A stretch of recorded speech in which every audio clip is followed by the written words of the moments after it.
ময়মনসিংহের ভালুকা উপজেলায় ধর্ম নিয়ে কটূক্তির অভিযোগকে কেন্দ্র করে এক শ্রমিককে পিটিয়ে হত্যার ঘটনা ঘটেছে। ঘটনার পর নিহতের লাশে আগুন দেয়া হলে ঢাকা ময়মনসিংহ মহাসড়কে যান চলাচল বন্ধ হয়ে যায় এবং এলাকায় চরম উত্তেজনা ছড়িয়ে পড়ে।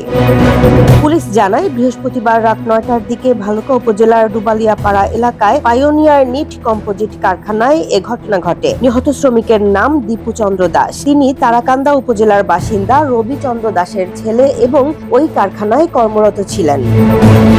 স্থানীয়দের দাবি, ধর্ম নিয়ে কটূক্তির অভিযোগকে কেন্দ্র করে এক পর্যায়ে দীপু চন্দ্র দাসকে মারধর করা হয়। এতে তিনি গুরুতর আহত হন এবং পরে কিছুক্ষণের মধ্যে মৃত্যু হয় তার। ঘটনার পর বিক্ষুব্ধ কিছু মানুষ নিহতের লাশ ঢাকা ময়মনসিংহ মহাসড়কের পাশে রেখে আগুন ধরিয়ে দেয়। এতে মহাসড়কের দুই পাশে যান চলাচল বন্ধ হয়ে যায় এবং আশপাশের এলাকায় আতঙ্ক ও উত্তেজনা ছড়িয়ে পড়ে।